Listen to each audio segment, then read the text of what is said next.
Hello students, कैसे हो आप सभी।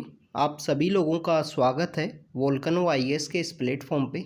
स्टूडेंट्स, अगर हम बात करें इन क्वेश्चंस की, तो इन क्वेश्चंस को आपको डेली अपलोड कर दिया जाता है। आप इन क्वेश्चंस की प्रैक्टिस कीजिए। ये इन क्वेश्चंस का डिस्कशन वीडियो है। इस डिस्कशन वीडियो के थ्रू आपको जो भी एक्स्ट्रा इन्फॉर्मेशन है क्वेश्चन से रिलेटेड, कोई बैकवर्ड एंड फॉरवर्ड लिंकेज करते हुए कोई एक्स्ट्रा इन्फॉर्मेशन है, वो आपको यहाँ पे बताई जाती है। स्टूडेंट्स, इस डिस्कशन वीडियो के थ्रू जो भी इन्फॉर्मेशन आपको मिले उसको आप नोट डाउन कीजिए, अपनी एक सेपरेट नोटबुक में वहाँ पे नोट डाउन कीजिए प्रॉपर। क्योंकि स्टूडेंट, जैसे ही अगस्त मंथ एंड होगा कल, तो अगस्त मंथ की जब क्विज है उससे इम्पोर्टेंट इन्फॉर्मेशन है, उसको जब आपको रिवाइज करना होगा तो आपको रिवीजन में इसके थ्रू हेल्प मिलेगी।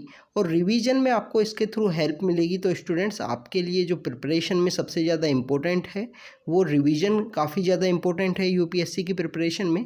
तो उसी के लिए आप अपनी सेपरेट नोटबुक बना के रखिए, वहाँ पे नोट डाउन कीजिए इन्फॉर्मेशंस को, डेली जो भी आपको एक्स्ट्रा इन्फॉर्मेशन मिलती है।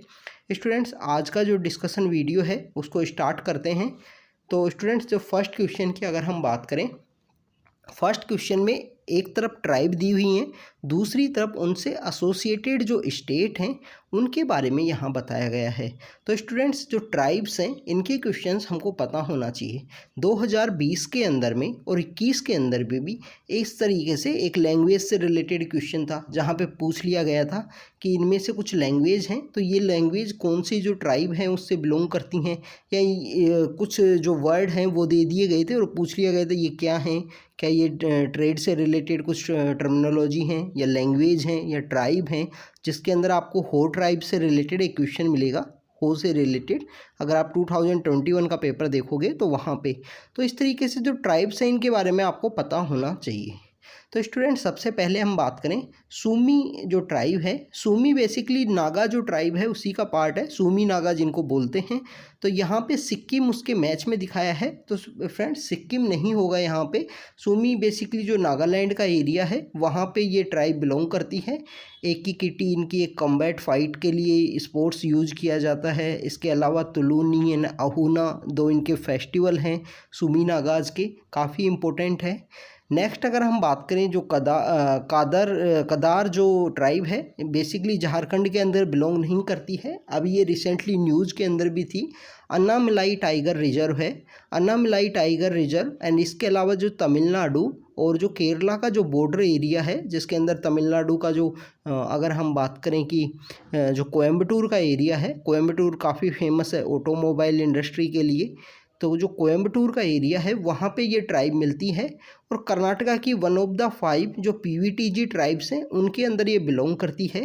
तो ये झारखंड के अंदर नहीं होगी, ये होंगी तमिलनाडु या केरला के अंदर में। तो यहाँ पे सेकंड ऑप्शन भी इनकरेक्ट है। Third is about the cookies के बारे में हमको पता है। कुकीज़ मणिपुर में मिलती हैं और मिमकूट नाम का इनका एक फेस्टिवल है जो सेलिब्रेट किया जाता है। तो कुकीज़ के बारे में हमको पता है। तो यहाँ पे ओनली 1 पेयर यहाँ पे करेक्टली मैच है, तो यहाँ पे ए आंसर होगा स्टूडेंट्स, ए आंसर होगा। इस तरीके से जो यूपीएससी में क्वेश्चंस पूछे जाने लग गए हैं, आपको मैच करवाया जा रहा है और यहाँ पे आपको जो इस तरीके से जो क्वेश्चंस पूछ लिए जाते हैं तो इनके बारे में आपको आइडिया होना चाहिए। यूपीएससी ने 2022 का जो प्रीलिम्स का पेपर हुआ है उसमें पहली बार इस तरीके से क्वेश्चन पूछे हैं। तो आपको यहाँ पे जो नॉलेज का टेस्टिंग हो रहा है आपका, और यहाँ पे नॉलेज का टेस्टिंग से आप अगर आपको एक क्वेश्चन के थ्रू अगर आपको एक आता है तो आप यहाँ पे एलिमिनेट नहीं कर सकते। तो स्टूडेंट्स, यहाँ पे आपका नॉलेज का टेस्टिंग है, तो इसके लिए यूपीएससी का बेसिकली मेन पर्पज यही है कि आपको नॉलेज होना चाहिए प्रॉपर। उसके लिए आपको याद करने की ज़रूरत है, मल्टीपल रिविजन्स की ज़रूरत है। कोई भी सब्जेक्ट में 2021 के 22 के पेपर में काफ़ी ज़्यादा पूछा गया है, इनसे 5 से 6 क्वेश्चन थे इनसे रिलेटेड, ऐसी तरीके से मैच द कॉलम। तो आपको इस तरीके से पता होना चाहिए। तो यहाँ पे जो आंसर है वो ए आंसर है, ओनली 1 पेयर है जो करेक्टली मैच है। स्टूडेंट्स, अब हम चलते हैं नेक्स्ट क्वेश्चन की तरफ। नेक्स्ट क्वेश्चन की अगर हम बात करें तो इसके अंदर पूछा है कि जो सेकंड जैन जो काउंसिल हुई थी वो उससे रिलेटेड यहाँ पे इन्फॉर्मेशन दी हुई है और उनमें से करेक्ट और इनकरेक्ट यहाँ पे बताने हैं। तो स्टूडेंट्स, इसके अंदर बताया गया है जो सेकंड जैन काउंसिल हुई थी, फर्स्ट जैन काउंसिल कहाँ पे हुई थी? फर्स्ट जैन काउंसिल हुई थी पाटलिपुत्रा में, जैन काउंसिल हुई थी पाटलिपुत्रा में। ऐसे ही बुद्धिस्ट की 4 काउंसिल हैं, जिसमें 4th काउंसिल हमको पता है कि कश्मीर के अंदर हुई है, जिसको पैट्रोनाइज किसने किया है, कनिष्क ने किया है।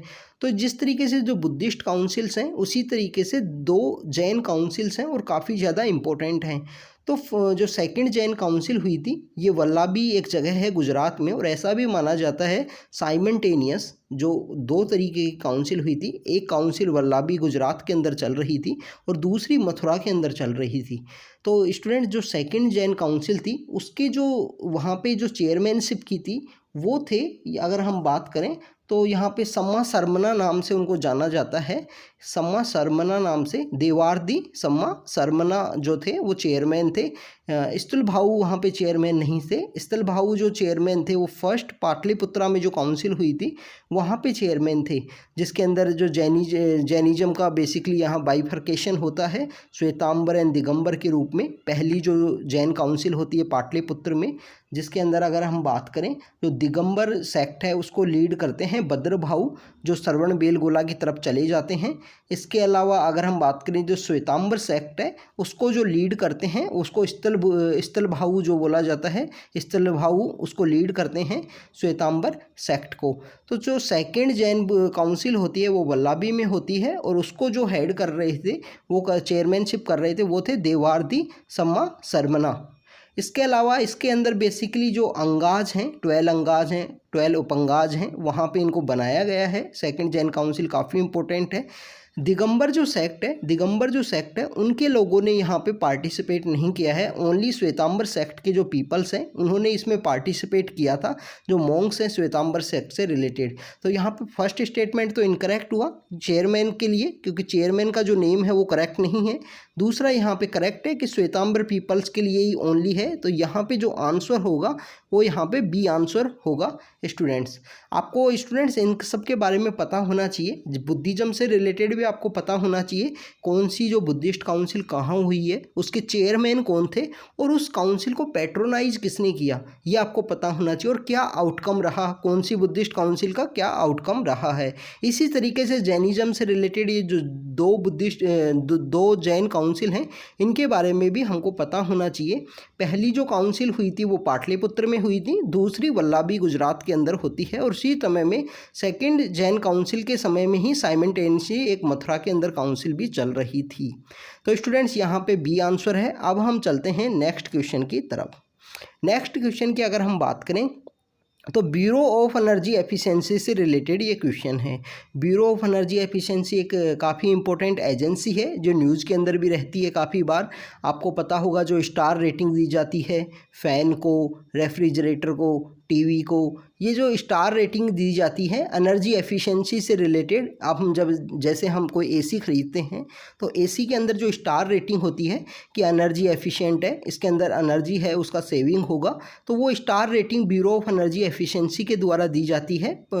5 या 7 आइटम्स हैं जहाँ पे ब्यूरो ऑफ एनर्जी एफिशिएंसी के द्वारा स्टार रेटिंग दी जाती है। लिमिटेड कुछ आइटम्स हैं उनके ऊपर ही। तो ब्यूरो ऑफ एनर्जी एफिशिएंसी की अगर हम बात करें तो एक एग्जीक्यूटिव बॉडी बताया गया है, form through a resolution pass by the central government.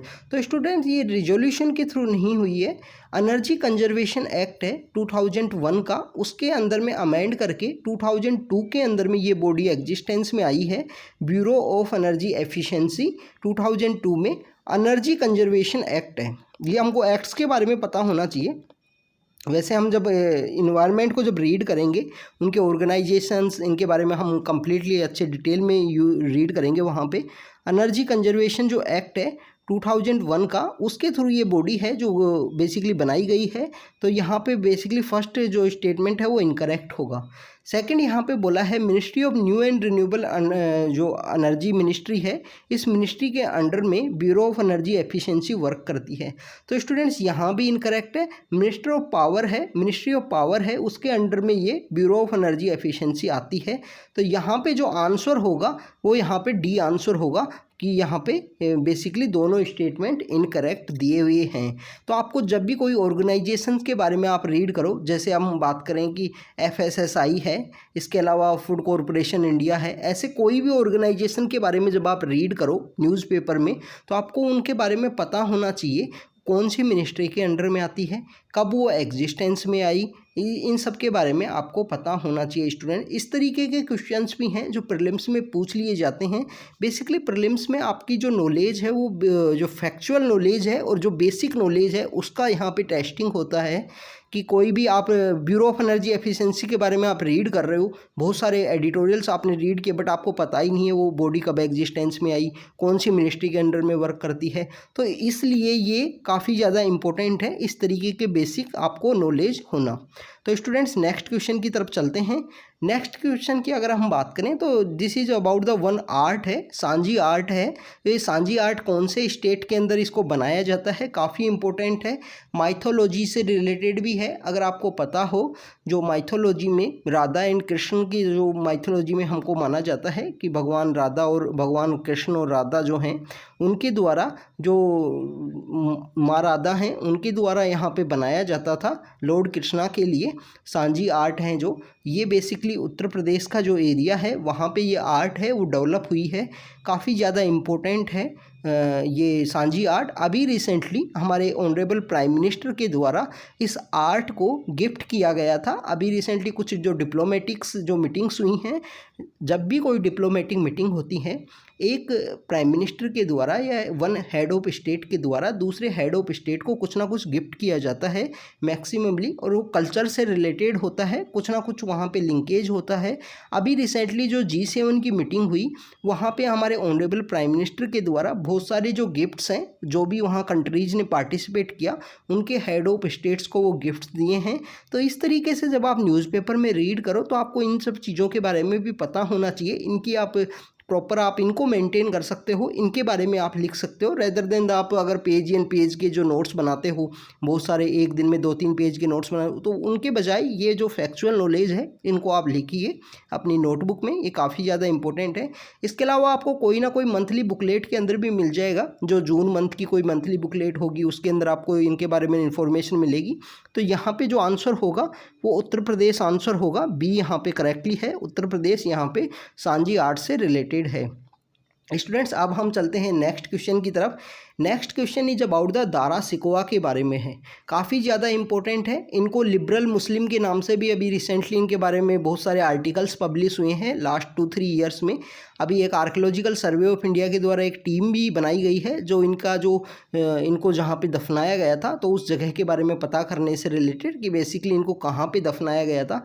Aurangzeb के द्वारा जब इनको मार दिया गया था तो मारने के बाद में औरंगजेब के द्वारा इनको कंप्लीट दिल्ली के अंदर घुमाया गया था। इनको जो डेड बॉडी थी या जो इनको जो लास्ट इनका स्टेज था उस समय में इनको वो शो करने के लिए औरंगजेब के द्वारा अपनी जो क्रुएलिटी है उसको शो करने के लिए उस तरीके से उनके द्वारा किया गया था कि अगर आप मेरे अगेंस्ट में जाके कुछ भी करोगे, चाहे आप मेरे भाई हो चाहे आप कोई भी हो, आपको जो बदला है वो आपको बदला चुकाना पड़ेगा अगर आपने कुछ भी गलत किया है अगेंस्ट द औरंगजेब जाके। तो स्टूडेंट्स अगर हम बात करें जो शाहजहाँ थे, शाहजहाँ के ये पुत्र थे, शाहजहाँ के बेटे हुआ करते हैं दारा सिकोवा। और दारा सिकोवा का सबसे इम्पोर्टेंट बात यह है कि शाहजहाँ के द्वारा इनको अपना उत्तराधिकारी है वो घोषित कर दिया गया था कि ये ही हैं जो मेरे बाद में जो गद्दी है जो क्राउन है उसको संभालेंगे। उसके बाद में दारा सिकोवा को डिफीट किया जाता है औरंगजेब के द्वारा बैटल ऑफ सामूगढ़ में। और लास्ट समय में जब दारा सिकोवा अजमेर के पास एक कोई पर्सन है उनके पास शरण लेने के लिए जाते हैं तो वहाँ पे भी उनके द्वारा जो इनके साथ धोखा किया जाता है और इनको जो औरंगजेब को सौंप दिया जाता है। इसके अलावा ये पढ़ाई लिखाई में काफ़ी सही थे, सूफी मिस्टिज्म से रिलेटेड थे।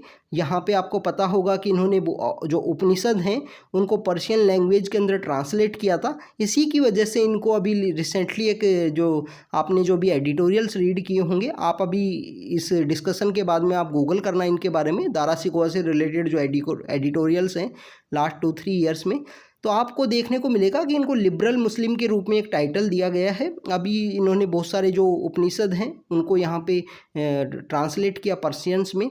इसके अलावा इनको बताया जाता है कि इनको पढ़ाई लिखाई से काफ़ी ज़्यादा शौक था। इसी समय में एक फ़ॉरेन ट्रैवलर हैं वो आए थे इंडिया में, वो इनके काफ़ी अच्छे फ्रेंड भी बनते हैं।